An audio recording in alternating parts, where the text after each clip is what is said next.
Inilah Injil suci menurut Markus.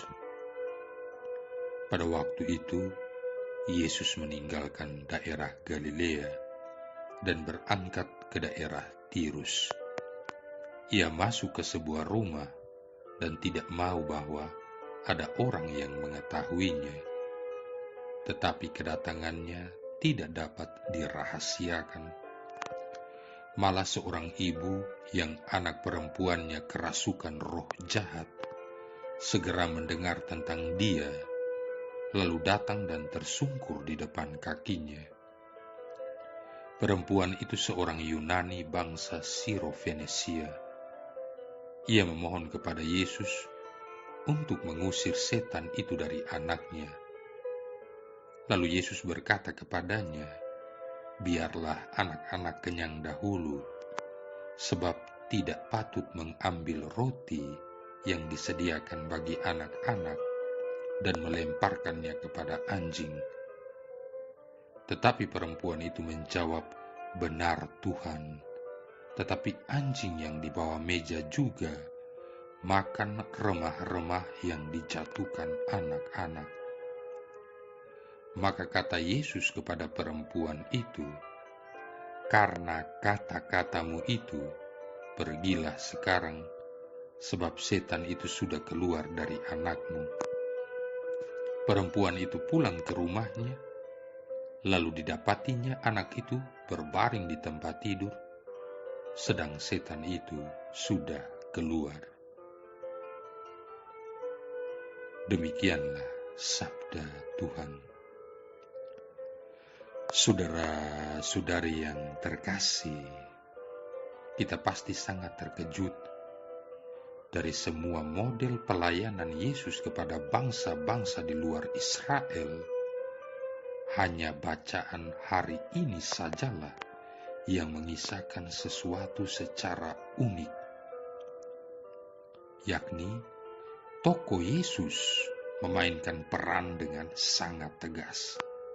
Kata-katanya pedis dan memiliki makna simbolis yang menyakitkan. Bagaimana tidak? Terhadap perempuan yang lemah, seorang ibu yang bingung karena sakit dan penderitaan anaknya, seorang ibu yang membutuhkan perhatian, seorang ibu yang butuh belas kasihan, seorang ibu yang menangisi anaknya, seorang ibu yang menaruh harapan besar pada Yesus, justru menerima kata-kata yang kasar dan tidak sopan. Biarlah anak-anak kenyang dahulu, sebab tidak patut mengambil roti yang disediakan bagi anak-anak dan melemparkannya kepada anjing. Bukankah masih ada tata bahasa lain yang lebih sopan dan halus yang bisa diungkapkan kepada ibu itu? Misalnya, "Saya capek, saya sibuk, saya tidak punya waktu, saya tidak bisa melayani." Saudara-saudari yang terkasih, mari kita menelisik kata-kata Yesus ini. Yang pertama, biarlah anak-anak kenyang dahulu. Ini masuk akal, karena bagaimana mungkin orang tua tidak memperhatikan anaknya? Semua orang tua rela mengikat perut, makan garam demi kebutuhan anak-anak. Karena itu memang kalau dalam satu rumah ada anak kandung dan anak angkat, maka kebanyakan kasih orang tua pasti lebih banyak kepada anak kandung. Jadi, Yesus memang mengakui bahwa Israel sebagai anak perlu mendapat perhatian lebih.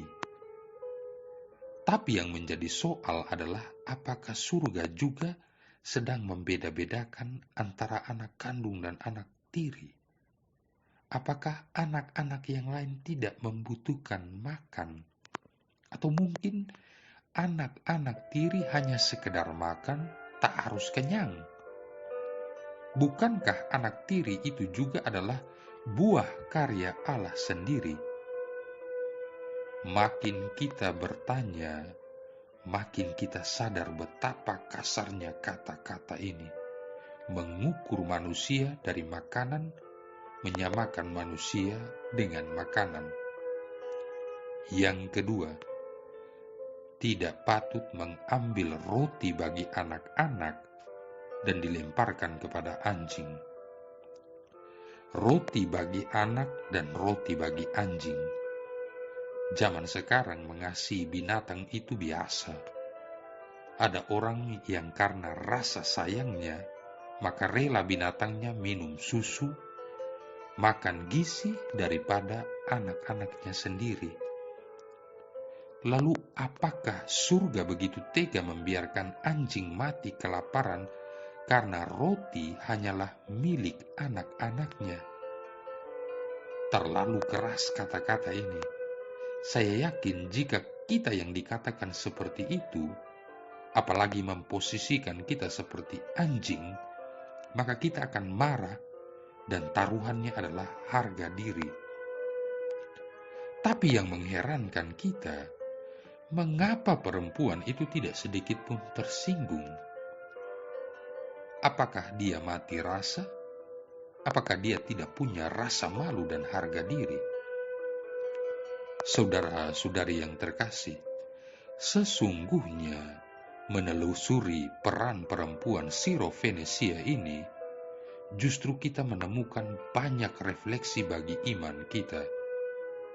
Perhatikan kata perempuan itu, benar Tuhan, tetapi anjing yang di bawah meja juga makan remah-remah yang dijatuhkan anak-anak. Saya mencatat dua hal penting ini. Yang pertama, perempuan Siro-Fenesia ini mengajarkan kita tentang arti kasih yang sesungguhnya. Markus menyebut dia seorang ibu. Ketika bertemu Yesus, ia tidak membicarakan kepentingan dirinya. Ia sedang membawa agenda keprihatinan bagi orang lain. Walau si sakit adalah anaknya sendiri, namun sesungguhnya ia sedang berjuang bagi kehidupan sesama. Ternyata konsep kasih bukanlah sebuah perdebatan harga diri. Kasih adalah sebuah tindakan yang melepaskan harga diri. Perempuan itu justru memberi warna baru. Mengasihi bukan soal anak kandung dan anak tiri. Mengasihi berarti memperlakukan orang lain sebagai manusia. Saya pernah diminta mendoakan sepasang suami istri yang sudah menikah 8 tahun, namun belum juga memiliki anak. Mereka rindu agar memiliki anak. Saya mencoba berdiskusi, lalu saya bilang kenapa tidak angkat anak. Mereka bilang tidak sama. Beda anak kandung dan anak angkat. Saya bilang, justru itu yang luar biasa. Sebab kalau kita belum punya anak, pernahkah kita merenung, Tuhan juga punya maksud bagi kita? Mengasihi anak itu biasa. Berkorban bagi anak itu harus. Kenapa? Karena itu anak kita. Tapi berkorban, mengasihi, mencintai anak orang lain itu baru luar biasa. Dan itu sesungguhnya yang disebut kasih. Kasih bukan soal makan kenyang, tapi kasih adalah soal berbagi, memberi remah-remah kepada sesama, sekalipun yang di bawah meja itu status dan derajatnya hina seperti anjing. Yang kedua, iman bukan soal perdebatan teologis. Kita suka segala hal yang kita imani memuaskan otak dan pikiran kita. Iman itu membutuhkan kerendahan hati. Seekor anjing di bawah meja dapat bertahan hidup hanya karena ia dengan setia menikmati setiap remah yang jatuh. Anjing yang memberontak dan merampas apa yang menjadi milik tuannya akan diusir dari meja dan tidak diberi apa-apa sekalipun hanya remah-remah atau sisa-sisa makanan. Perempuan itu tidak memberi diri dalam perdebatan yang memuaskan otak dan pikiran. Ia memberi diri untuk merendahkan hati. Inilah rahasia iman yang luar biasa. Surga selalu menutup diri bagi mereka yang sombong. Surga menutup telinga bagi mereka yang terbatas namun berlagak seolah tak terbatas. Saya ingat cerita tua tentang lomba orang yang rendah hati. Setelah lomba, panitia menetapkan salah satu peserta sebagai orang yang paling rendah hati. Ia diberi medali kerendahan hati. Setelah lomba usai, orang ini kemana-mana selalu membawa medali kerendahan hati. Ke pasar, kantor, kebun, di pesta, di tempat duka. Ia memamerkan medali kerendahan hati supaya semua orang mengakui dia sebagai orang yang paling rendah hati. Tidak lama kemudian, panitia mencabut kembali medali kerendahan hati karena kerendahan hati bukan untuk dipamerkan, tetapi untuk dinyatakan melalui sikap hidup sehari-hari. Saudara-saudari yang terkasih, dua hal ini cukup bagi kita. Sekarang kita kembali bertanya, apakah Yesus melakukan sebuah kesalahan? Jawabnya tidak.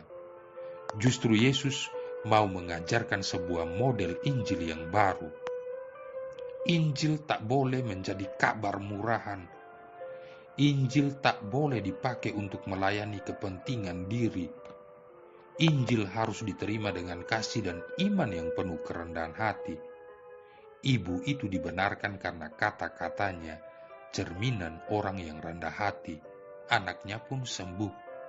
Demikianlah setiap orang yang mengasihi dan penuh kerendahan hati pantas menyambut Injil yang menyembuhkan dan menyelamatkan. Tahukah kita bahwa ada yang salah dengan mutu kekristenan kita, mutu kekatolikan kita? Tahukah kita bahwa kita sering membuat Injil menjadi murahan? Ya, ketika kita kehilangan rasa kasih bagi sesama, ketika kita menganggap diri terlalu luar biasa dan menjadi sombong, ketika kita merasa nyaman di meja makan, merasa teduh karena dapat makan dengan leluasa, dan lupa bahwa mesti ada remah yang dibagikan kepada mereka yang hina.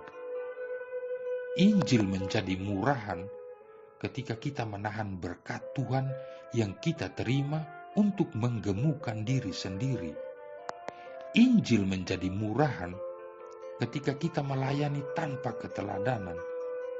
Injil menjadi murahan karena kita lebih banyak bicara dan nol dalam aksi.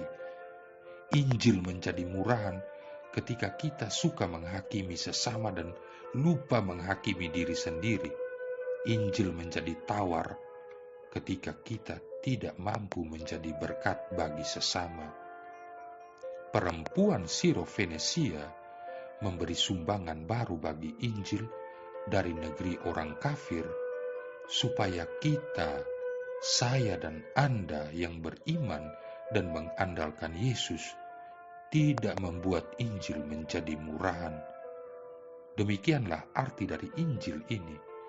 Iman dimulai dari pengharapan dan diakhiri dengan penyerahan. Marilah berdoa.